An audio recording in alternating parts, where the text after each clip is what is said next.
So I had no idea that YouTube would cut me off after 15 minutes and a half. But back to kind of what I was saying. If you know someone that kind of needs help, maybe even if it's just trying to meet new people, um, invite more people into that circle.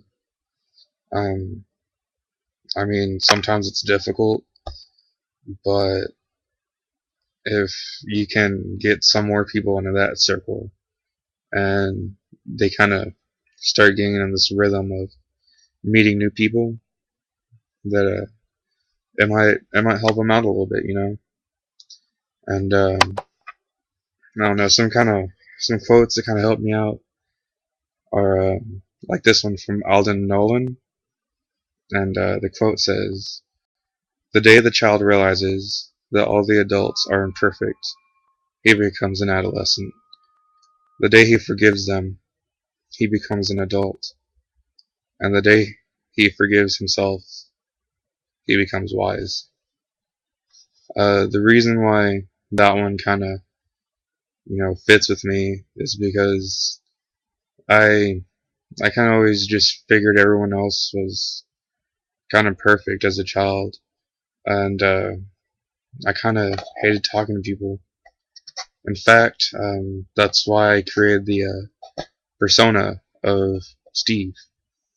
And later on, I realized, much later on actually, I mean, I invented Steve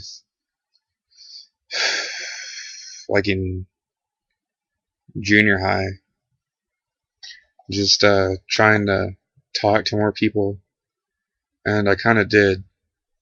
I met a lot of new people, and I would introduce myself as Steve, and then I would tell everyone my real name was Jake, and I'd start talking to them.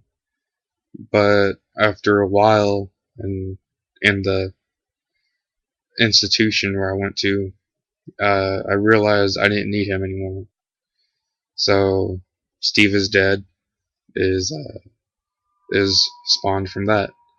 So whenever I say Steve is dead is my name, it's not like I'm trying to say that I know someone named Steve and I hope that they died. It's that I used to be Steve and I don't need to be Steve anymore, so I killed him off. And even that might kind of get to some people, just knowing that there was a time when I had an alias like that, but in reality, it was uh, it was much more than an alias. Uh, the difference between Steve and Jake at the time was me, Jake, was just nervous like all the time, and I kind of grew into that. Whenever I was young, I had no problem getting up and being loud, and then kind of got attacked by reality at a young age, and I got nervous. But I had this idea of Steve, and he wasn't scared of anything, you know, and that's kind of where I kind of started doing all this bad stuff, because Steve could do anything, and Jake was a weakling who couldn't do anything. But one thing led to another, and Steve is dead. Before I actually killed Steve, though, um, I kind of wanted to break out of the shell that I was in. I wanted to be Jake, and I just didn't really know how. But it's because I wanted to be Steve, but as Jake, and I didn't know why. So that hence my email address, Kill Steve Now. Once again, it's not towards some guy named Steve who took my lunch money or anything. I never even really met a Steve who tried to take my lunch money. That would be cool though. That would make a lot of sense. But but no, just trying to be me in my own body. And as I've heard myself talk through this, and part of it seems like a stop bullying now kind of thing, and another part of it sounds like a it gets better video. But you know the it gets better and the stop bullying thing, they're good things, and I back them up a lot. Um, I will have to say though, sometimes bullying is necessary, because if I wasn't bullied as a kid, I would not be the guy who I was. I wouldn't have gotten super pissed all the time, and I wouldn't have had, you know, these memories of bad things. But at the same time, because I was bullied, I can talk to other kids who have been bullied, and it helps them out. Because, and I'm not gonna say because I'm the bully now, because I'm not. I'm really not. I try to be a nice guy all the time. You can ask my friends, one of my hundreds of moms that I have now at the church and at school, that I try.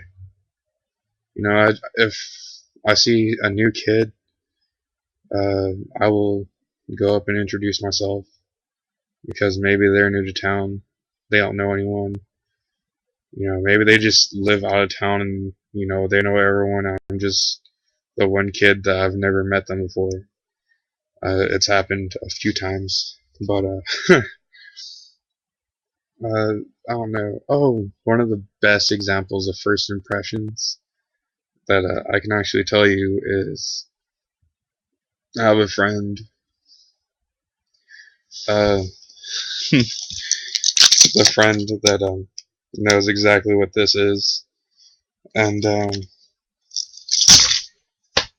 whenever we first met, she thought I was really weird. She still does, except now she doesn't think it. She really knows. But if she hadn't talked to me and we hadn't gone on these rides to Amarillo for school, we probably wouldn't be friends right now. And it's not because she would judge me harshly. It's because we never really talked. We talked a little bit in school, but other than that, we were kind of alien to each other.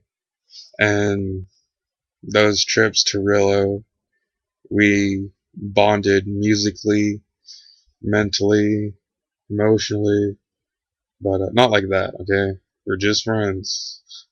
Chill. But you know, she even told me that whenever we first started actually going on, sound like I'm hitting puberty. I'm just trying to be quiet. But whenever we started, hanging out, she really didn't know that we were going to be as good as friends as we are, which is understandable. I'm a weird guy. Most people don't understand my quirks that I have. But I don't know. She loves me now. I'm pretty sure she might comment on this video if she loves me. Just kidding. She might not. But yeah.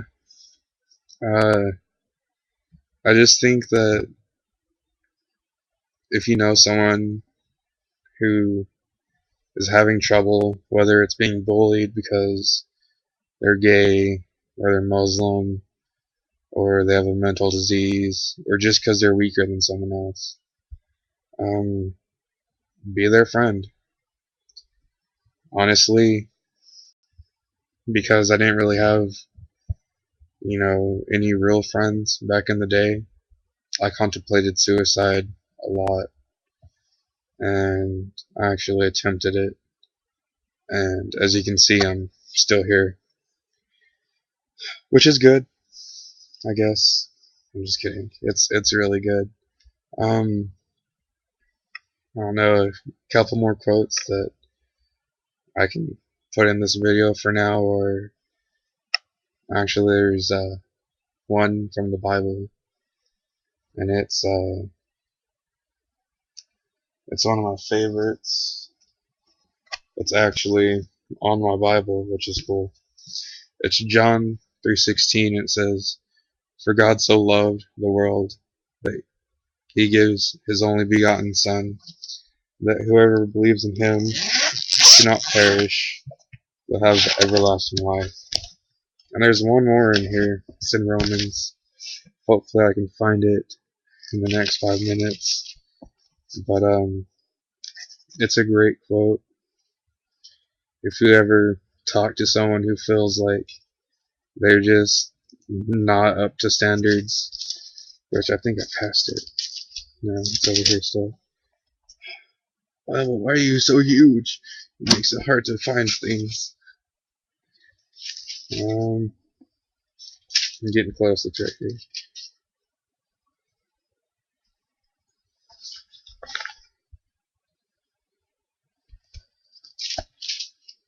Man, I'm old, Al. I had to put on the glasses so I can read. What is that? When did I get this old? I don't remember. I don't remember being this old. You know what? I think next time I feel old like this, I'm just gonna get all sad and stop talking to people. Just kidding. That'd be a bad thing.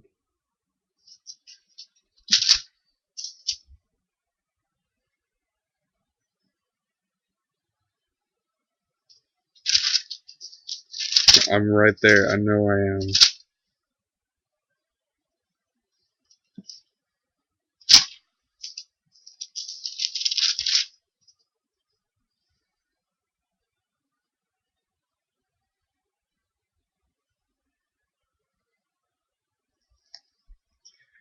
Okay. It's 5:8 Romans. But God commendeth his love toward us, and that while we were yet sinners, Christ died for us. So it's pretty cool to know, you know. And here's a couple more. This one is, I believe, 3:23. Yes. For all have sinned and come short of the glory of God. And the last one I'm going to share with y'all today is, as it is written, there is none righteous. No, not one. And that one, I mean, I've done so much stuff in my life that, I mean, I did a lot of bad things. If I were to make a video of it, there would be like 5 more videos.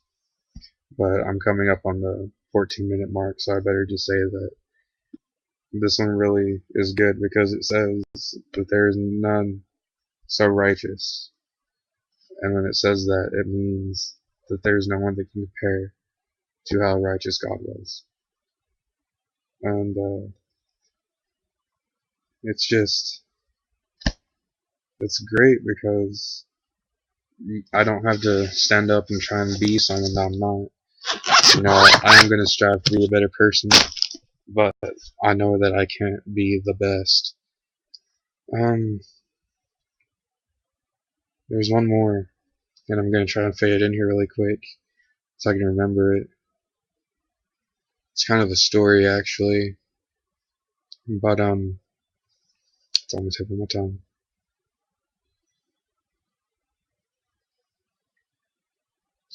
See, there's I'm a sinner, but I'm saved by grace. We don't deserve it. So I guess that's it. I forget where it is in the Bible. I don't want to look at it because I don't have time in the video. But it says that through grace I am saved. I believe that's how it's worded. I can't remember exactly. But grace means that we don't deserve it, and we still get the gift of being saved, which is awesome because that means that we have a spot in, the afterlife for us. And some of y'all will probably say, well, he didn't say heaven. I believe in heaven, but some of y'all don't. So I'm not going to push that on y'all. But I just hope y'all watch this, both people of the church and my friends. But Daily December, another day down. I gotta go.